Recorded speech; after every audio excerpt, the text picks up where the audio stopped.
Good morning. দিনটা ছিল 1 April. আমরা তো গতকাল এসেছি পেহেলগাঁওতে, তো কালকে শপিং করেছি। আজকে আমাদের সাইট সিনে যাওয়ার কথা। তো সকালে উঠে চা খাচ্ছিলাম, এবার জানলা দিয়ে যে দৃশ্যটা দেখেছি সেটা দেখে আর ঘরে থাকতেই পারলাম না। সোজা বাইরে বেরিয়ে এসেছি। ওই যে দূরে পাহাড়, পাহাড়ের মাথায় বরফ, তার ওপরে রোদের আলো, কী যে অসম্ভব সুন্দর লাগছিল।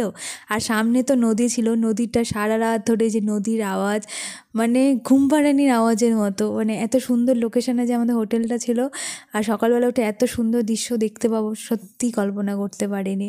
তো এখন যাব রেডি হতে, কারণ আজকে সাইট সিনে বেরোবো আমরা।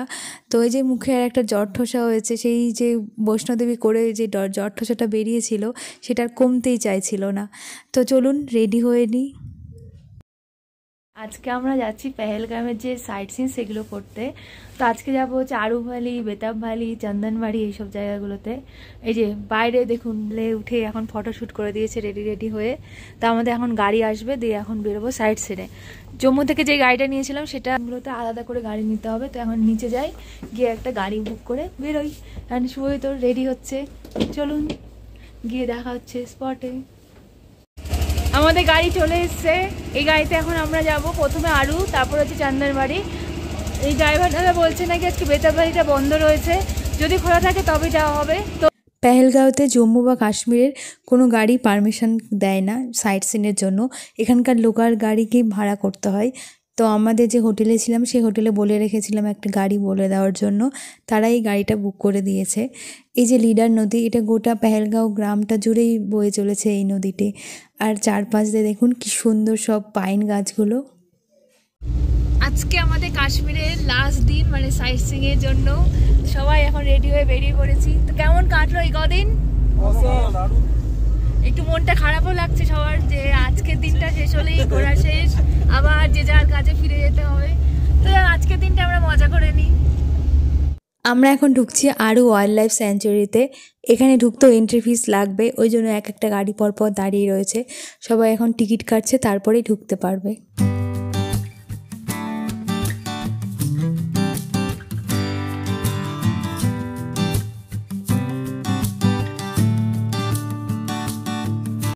স্পট থেকে অনেকটা দূরেই গাড়ির পার্কিং ছিল, তাই ওখান থেকে হেঁটে হেঁটে আসছিলাম। আর ওই কাশ্মীর থেকে আসার সময় কাশ্মীরি আপেল কিনে নিয়েছিলাম, তো সেটাই খেতে খেতে যাচ্ছিলাম। এসে তো দেখি মনে হচ্ছে পুরো জনসমুদ্রের মধ্যে পড়ে গেছি আমরা। এই গাড়িগুলোর একটা রুল ছিল যে প্রতিটা স্পটে 1 ঘন্টা করে দাঁড়াবে, এর থেকে একটু বেশি হলে 400 টাকা করে এক্সট্রা চার্জ নেবে। তো আমরা চেষ্টা করছিলাম যেন 1 ঘন্টার মধ্যে পুরোটা কভার করতে পারি। আর এখানে যেহেতু সেরকম কোনো রাইড ছিল না, তাই টাইম লাগারও সেরকম মানে প্রয়োজন ছিল না। তো এখানে ছিল এই পুরো একটা ভ্যালি।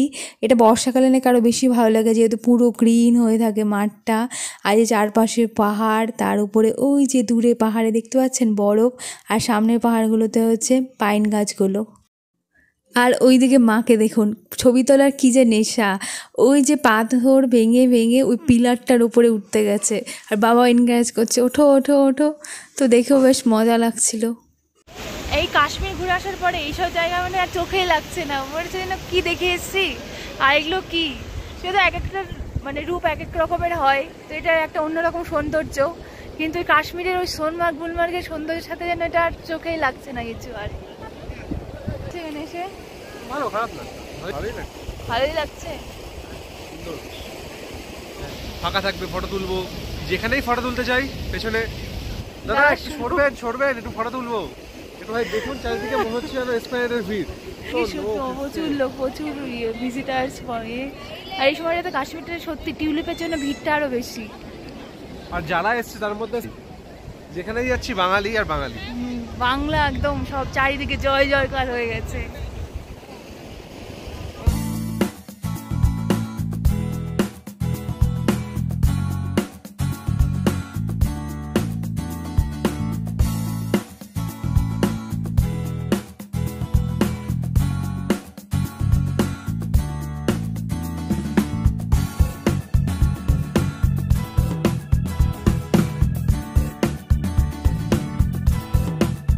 ভ্যালিটা কিন্তু বিশাল বড়, সে হেঁটেই চলেছি মনে হচ্ছে শেষই হচ্ছে না। আমরা তো ওই প্রান্ত ছিলাম, তাই ভাবলাম যে এই প্রান্তটা একবার ঘুরে যাই। তো আজ এখানে ঘোরা কমপ্লিট হয়ে গেল, 1 ঘন্টা হয়েও এসছে। তো এরপরে আমরা যাব হচ্ছে চন্দনবাড়িতে। আজকে তো বেতাব ভ্যালিটা বন্ধই রয়েছে, তো এই আমাদের আর বেতাব ভ্যালিটা দেখা হলো না। তো আমাদের নেক্সট পার্ট চন্দনবাড়ি। সোনমার্গ গুলমার্গের পরে পেহেলগাঁওতে এসেও যে বরফ পাবো সত্যিই আশা করিনি। তো একটু মনটা বরফ বরফ করছিল, যেহেতু আরিভালিতে বরফ সেরকম পেলাম না। পুরো এটা আস্তে আস্তে হাঁপিয়ে গেছি, দেখুন শুধু চারি পেছনটা বরফে ঢাকা। এখানে বরফে পুরো পা একদম ভিজে যাচ্ছে, কিন্তু 1 ঘন্টা টাইম হয়ে যেটা আমরা শুটু ভাড়া নেইনি, যা জুতো পরে আছি তাতেই আমরা কাজ চালিয়ে নেবো। আর আমাদের ড্রাইভার দাদা ভুলভাল গাইড করেছে আমাদেরকে ভুল জায়গায় নামিয়ে দিয়েছিল, ওখানে কিছুটা টাইম ওয়েস্ট করে দিয়েছি আমরা, কি আর বলবো। অ্যাকচুয়ালি এখানে কেউই না, অ্যাকচুয়ালি সবারই এখানে টাইম 1 ঘন্টা করে টাইম বাধা রয়েছে, সেই কারণে কেউ আর 1 ঘন্টা ধরে জুতার ভাড়া নিয়ে সময় নষ্ট করছে না। সবার দেখা দেখে আমাদেরও ইচ্ছে হয়েছে বরফ দিয়ে কিছু বানানোর, তাই দুজনে মিলে ভাবছিলাম কি বানানো যায়। এখানে সবাই বরফে দেখে বরফে অনেক কিছু বানাতে চেষ্টা করছে। আমি পেঙ্গুইন বানাতে চেষ্টা করছিলাম, পেঙ্গুইন বানাতে চেষ্টা করেছে, কিন্তু এই যে পেঙ্গুইনের চেহারা দেখুন, পেঙ্গুইন মরে পচে গলে গেছে, তারপরে এই পেঙ্গুইনের চেহারা, এটা কি পেঙ্গুইন হয়েছে এটা বোঝা যাচ্ছে না, কিন্তু পেঙ্গুইন বানাতে চেয়েছে এটা। ওইদিকে দেখে দেখে মাও কিছু একটা বানাতে চেষ্টা করছে। মাঠটা দেখে মনে হচ্ছে কিছু একটা ভালো মতো হতে হবে হয়তো। আর শুভই তো নিজেকে আর সামলাতে পারে না, ও এখন বানাতে শুরু করেছে ইগলু, বরফের ঘর। দেখুন ভেতরটা ফাঁকা, ওপরটা পুরো চারিদিকে বরফ। হাতটা ছাড়া, ওয়াও দারুণ রয়েছে। কিন্তু থেকে যাবেন নাকি এই ঘরে? থেকে যাও।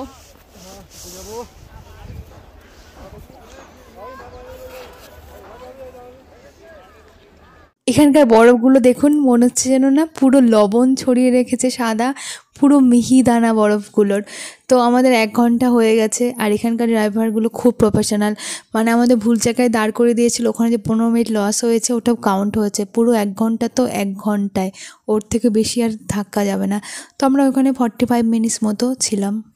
এই যে এই জায়গাটা আমাদেরকে দাঁড় করিয়ে দিয়েছিল প্রথমে। এখানে যেহেতু একটু বরফ ছিল, আমরা ভেবেছিলাম এটাই হবে, কিন্তু ওখানকার যে লোকাল ছিল তারা বলে এটা আসল চন্দনবাড়ি হয় না, আর একটু এগিয়ে যান। আসলে ড্রাইভার তো ভালো চালাক ছিলেন, ওইদিকে জ্যাম বেশি হবে, তাই আমাদেরকে এখানে দাঁড় করিয়ে দিতে চেয়েছিলেন। যাই হোক, আমাদের শেষ পর্যন্ত অনেক বলার পরে নিয়ে গেল।